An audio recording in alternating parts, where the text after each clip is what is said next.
മറ്റൊരു പ്രധാനപ്പെട്ട വാർത്തയിലേക്ക് പോകുന്നു. ഉരുൾപൊട്ടൽ ദുരന്തത്തിന് കേന്ദ്ര സഹായം വൈകുന്നതിൽ പ്രതിഷേധിച്ച് യൂത്ത് കോൺഗ്രസ് ഇപ്പോൾ വയനാട് കളക്ടറേറ്റിലേക്ക് മാർച്ച് നടത്തുന്ന സംഘർഷത്തിലേക്ക് നീങ്ങുകയാണ്.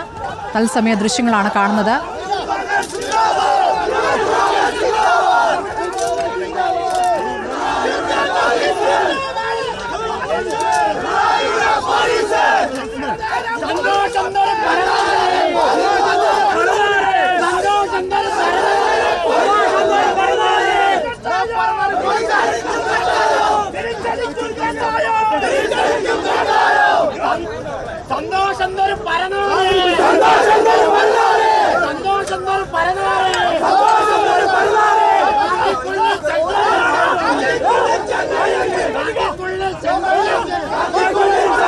ദീപക് മോഹനുണ്ട് വിവരങ്ങളുമായി. ദീപക്, ഇപ്പോൾ കളക്ടറേറ്റിലേക്കുള്ള യൂത്ത് കോൺഗ്രസിന്റെ മാർച്ചാണ് കാണുന്നത്. ആരുടെ നേതൃത്വത്തിലാണ്?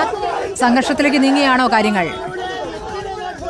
സ്മൃതി, ചൂരൽമല മുണ്ടക്കൈ ഉരുൾപൊട്ടൽ ദുരന്തത്തിൽ കേന്ദ്ര സഹായം വൈകുന്നതിൽ പ്രതിഷേധിച്ചാണ് യൂത്ത് കോൺഗ്രസിന്റെ നേതൃത്വത്തിൽ കൽപ്പറ്റ കളക്ടറേറ്റിലേക്ക് മാർച്ച് നടത്തിയത്. ഇപ്പോൾ പ്രവർത്തകർ ഈ ബാരിക്കേഡിന് മുകളിൽ, അതായത് ഈ കളക്ടറേറ്റിന് മുൻപിൽ പോലീസ് കെട്ടിയ ബാരിക്കേഡിന് മുകളിൽ കയറിയിരുന്ന് മുദ്രാവാക്യം വിളിക്കുകയാണ്. അല്പം മുൻപാണ് കൽപ്പറ്റ ടൗണിലൂടെ ഈ കളക്ടറേറ്റിലേക്ക് മാർച്ച് എത്തിയതും പ്രകടനം പോലീസ് തടഞ്ഞതും ഈ പോലീസും പ്രവർത്തകരും തമ്മിൽ ചെറിയ തോതിലുള്ള ഉണ്ടായി. ഇപ്പോൾ ഈ ബാരിക്കേഡിന് മുകളിൽ പ്രവർത്തകർ കയറിയിരുന്ന് മുദ്രാവാക്യം വിളിക്കുകയാണ്. പോലീസ് സംഘം ഇവിടെ എത്തിയിട്ടുണ്ട്. നിലവിൽ പ്രവർത്തകർ ഈ ബാരിക്കേഡിന് തൊട്ട് മുൻവശത്തും പോലീസ് സംഘം എതിർഭാഗത്തും നിലയുറപ്പിച്ചിട്ടുണ്ട്. ദൃശ്യങ്ങളിൽ കാണാമെന്ന് പ്രതീക്ഷിക്കുന്നത്. നിലവിൽ പോലീസുകാരുമായി ചെറിയ തോതിലുള്ള വാക്കുതർക്കം, ഒപ്പം ഉന്തും തള്ളുമുണ്ടായി. ഇപ്പോൾ സ്ഥിതിഗതികൾ ശാന്തമാക്കാനായി കൂടുതൽ പോലീസ് സംഘം ഈ സ്ഥലത്തേക്ക് എത്തിക്കൊണ്ടിരിക്കുകയാണ്. സ്മൃതി, വലിയ പ്രതിഷേധമാണ് നടക്കുന്നത്. യൂത്ത് കോൺഗ്രസിന്റെ പ്രതിഷേധം. കേന്ദ്ര സഹായം വൈകുന്നതിൽ പ്രതിഷേധിച്ചാണ് യൂത്ത് കോൺഗ്രസ് ഇപ്പോൾ കളക്ടറേറ്റിലേക്ക് മാർച്ച് നടത്തുന്നത്.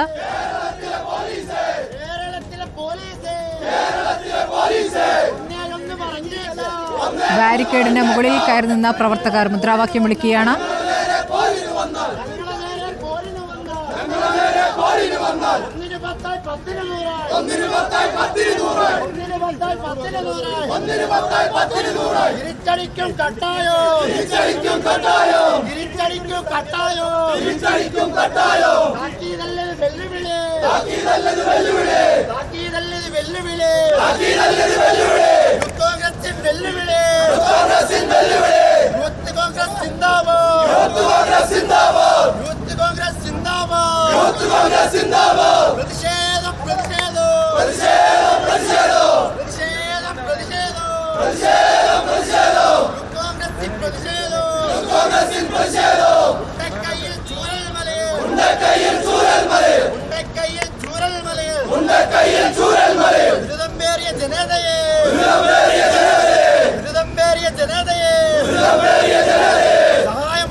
കേന്ദ്ര കേരള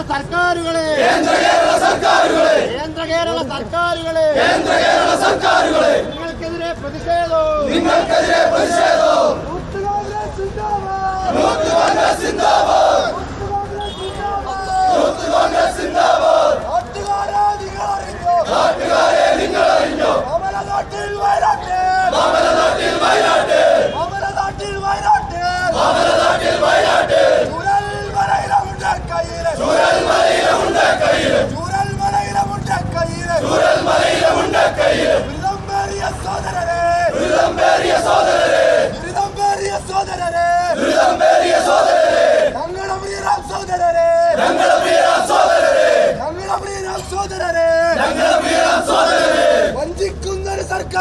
ദീപക്, പ്രതിഷേധം ഇപ്പോൾ കുത്തിയിരിപ്പ് സമരത്തിലേക്ക് നീങ്ങിയിരിക്കുന്നു.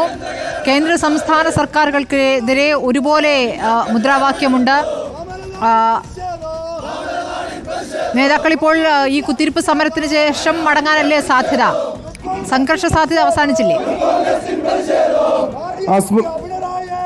സ്മൃതി, പ്രതിഷേധം തുടർന്നുകൊണ്ടിരിക്കുകയാണ്. പ്രവർത്തകർ ഇപ്പോൾ ബാരിക്കേഡിന് മുകളിൽ ഉണ്ട്. മാത്രമല്ല ഈ ബാരിക്കേഡിന്റെ മുൻഭാഗത്തായി, അതായത് കളക്ടറേറ്റിന്റെ മുൻവശത്ത് പ്രവർത്തകർ കുത്തിയിരുന്ന് മുദ്രാവാക്യം വിളിക്കുകയാണ്. കേന്ദ്ര സർക്കാരിനെതിരെ വലിയ പ്രതിഷേധമുണ്ടായി. അതായത് നേരത്തെ ആഗസ്റ്റ് 30-ാം തീയതി ഉരുൾപൊട്ടൽ മേഖല പ്രധാനമന്ത്രി സന്ദർശിച്ചിരുന്നു. അതിന് പിന്നാലെ കേന്ദ്ര സഹായം ഉണ്ടാകുമെന്ന് ഉറപ്പ് നൽകിയിരുന്നു. എന്നാൽ ഈ ദുരന്തബാധിതരോട് വലിയ തോതിലുള്ള അവഗണനയെ തുടർന്ന് ആണ് ഇപ്പോൾ വലിയ തോതിലുള്ള ഒരു പ്രതിഷേധം ഉണ്ടായിട്ടുള്ളത്. യൂത്ത് കോൺഗ്രസിന്റെ നേതൃത്വത്തിൽ ഇപ്പോൾ ആ പ്രതിഷേധം നടന്നുകൊണ്ടിരിക്കുകയാണ്. ഇപ്പോൾ നമ്മളോടൊപ്പം ഈ യൂത്ത് കോൺഗ്രസിന്റെ ജില്ലാ സെക്രട്ടറി അമൽ ജോയ് പ്രതികരിക്കുന്നുണ്ട്. എങ്ങനെയാണ് ഈ സമരവുമായി മുന്നോട്ട് പോകുന്ന ചൂരൽമലയിലെ മുണ്ടക്കയിലെ ജനങ്ങൾക്ക് അവർക്ക് ലഭിക്കേണ്ട നീതി ലഭിക്കണമെന്ന് ആവശ്യപ്പെട്ടുകൊണ്ടാണ് യൂത്ത് കോൺഗ്രസ് ഇത്തരത്തിലൊരു മാർച്ചുമായി മുന്നോട്ട് പോകുന്നത്. ഇതൊരു തരത്തിലും രാഷ്ട്രീയമായ ഒരു പ്രതിരോധം തീർക്കണമെന്ന് യൂത്ത് കോൺഗ്രസ് ഇതുവരെ തീരുമാനിച്ചിട്ടില്ല. പക്ഷേ ഇവിടുത്തെ കേന്ദ്ര സർക്കാരും സംസ്ഥാന സർക്കാരും വയനാട്ടിലെ ജനങ്ങളെ വഞ്ചിക്കുന്ന സമീപനമായി മുന്നോട്ട് പോകുമ്പോൾ കൈയും കെട്ടി നോക്കിയെടുക്കാൻ വയനാട്ടിലെ യൂത്ത് കോൺഗ്രസ് കഴിയാത്ത സാഹചര്യത്തിലാണ് ഇത്തരത്തിലുള്ള ഒരു പ്രതിഷേധവുമായി കളക്ടറേറ്റിന്റെ മുന്നിലേക്ക് എത്തിയിട്ടുള്ളത്. ദിവസങ്ങളിലൊക്കെ പ്രതിഷേധം കടുപ്പിക്കും. ഇനി കളക്ടറേറ്റിലേക്ക് കഴിഞ്ഞു കഴിഞ്ഞാൽ ഇനി വരും ദിവസങ്ങളിൽ മേപ്പാടിയിലും ചൂരൽമലയിലും ഉൾപ്പെടെ യൂത്ത് കോൺഗ്രസിന്റെ സമരം വ്യാപിക്കാൻ തന്നെയാണ് തീരുമാനിച്ചിരിക്കുന്നത്. ഇതിന് അടിയന്തരമായ ഒരു പരിഹാരം കണ്ടില്ലെങ്കിൽ ദുരന്ത ഭൂമിയിൽ നിന്ന് പുത്തുമലയിൽ നിന്ന് ലോങ് മാർച്ച് നയിക്കാനും യൂത്ത് കോൺഗ്രസ് തയ്യാറാവും. സംസ്ഥാന അധ്യക്ഷൻ രാഹുൽ ശരി, ദീപക് മോഹനാണ് വിവരങ്ങൾ നൽകിക്കൊണ്ടിരിക്കുന്നത്. വയനാട്ടിൽ കളക്ടറേറ്റ് മുന്നിലേക്ക് യൂത്ത് കോൺഗ്രസിന്റെ പ്രതിഷേധമാണ് കേന്ദ്ര സഹായം വൈകുന്നതിൽ.